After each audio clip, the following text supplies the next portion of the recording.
Okay, 5 pages, I'll read fast. And please remember, Murray is a professional public speaker.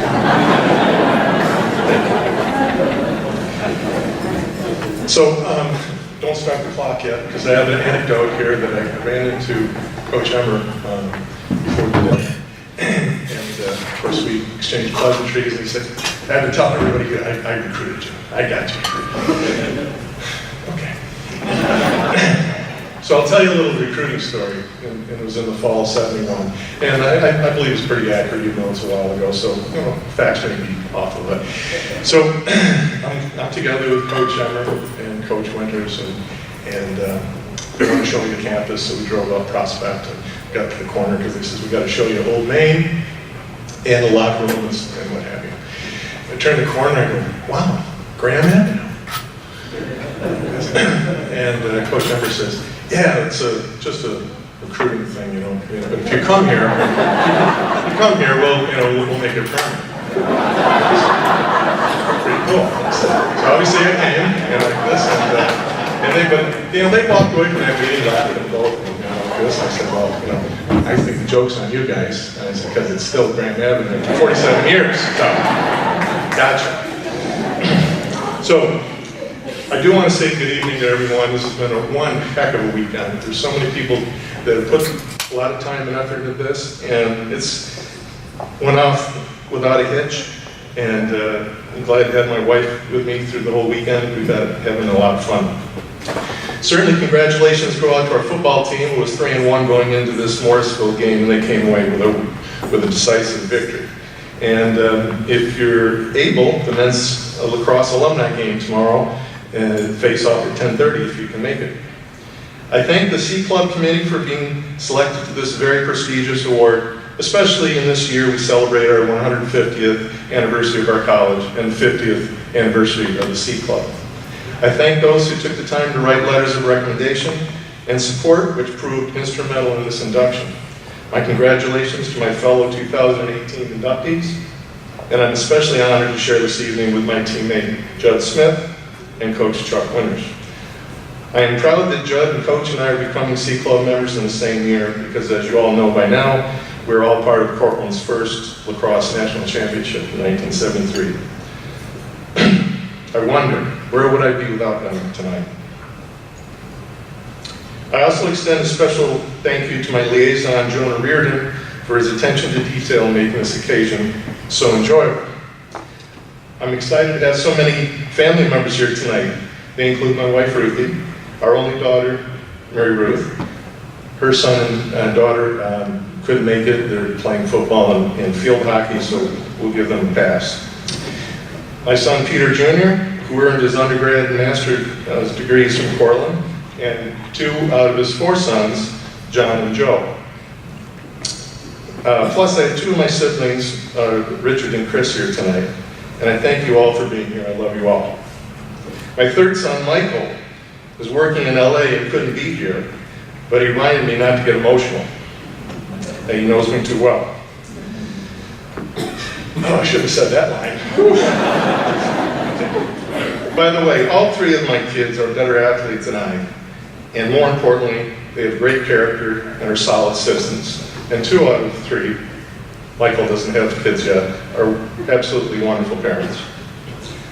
I'm thankful for maturity, parenthood, personal and business experiences, and good friends since graduating 44 years ago. Over that span, I've learned to have a greater respect and appreciation for the people in my past and present, and try to use every opportunity possible to thank those who helped me through the many phases of life. Where would I be tonight without them? I am embarrassed to accept this honor without my teammates by my side. I can't tell you how blessed I was to play with a very talented, fearless defense, midfielders that would out-hustle opponents for 4 quarters, and an attack that was superior to all of our opponents, bar none. All I had to do was stop the occasional shot that found their way to the crease. The '72 season with head coach Jack Emmer was filled with talented veterans, and I rode their coattails to the national semifinals, losing to the University of Virginia, as Fran mentioned, the eventual national champs, right here on old Chugger Davis Field. It was an exciting and action-packed first year for me, and I feel fortunate to have been named the starting goalie. However, I had huge shoes to fill. Living up to the standards of 71 grad and All-American goalie Peter Roy was my objective for each game.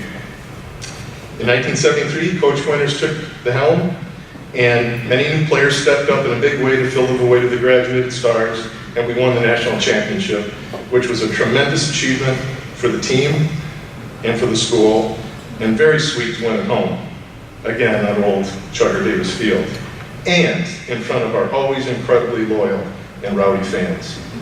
In '74, although we fell short of our goal to repeat as national champs my senior year, we had a good year, and the underclassmen were determined to bring the championship back to Cortland.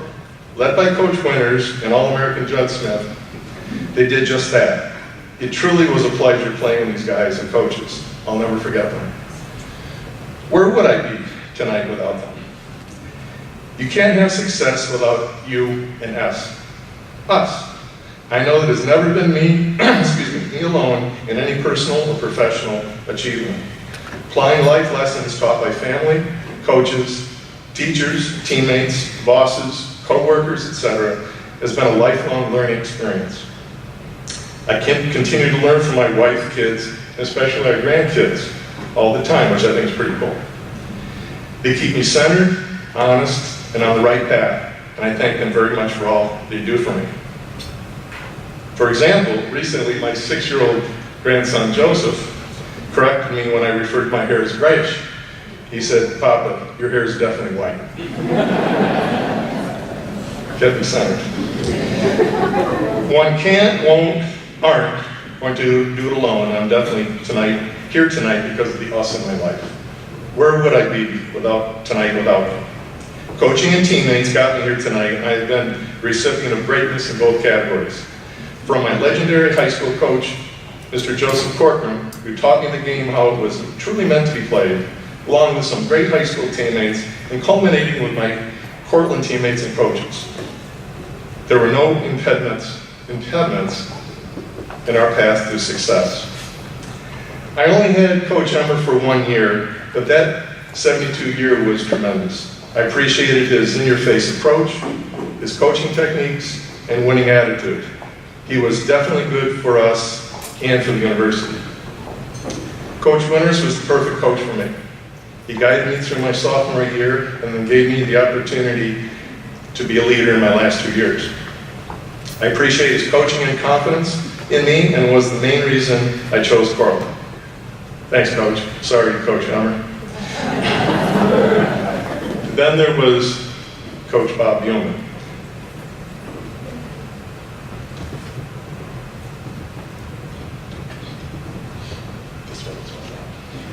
Okay.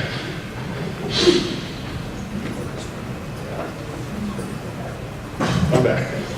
He taught me physical and mental goalie skills beyond my imagination that transformed me and made me much better. But truly, been blessed. All right. Fact is, if time permitted, I could list every teammate for the 72 through 74 roster as significant reasons why I'm here tonight. Some of which are here tonight, and they know I love them. Please forgive me for not highlighting each and every one of my teammates, but I know they didn't play hard and strive to win every game just to hear their name called out at a dinner.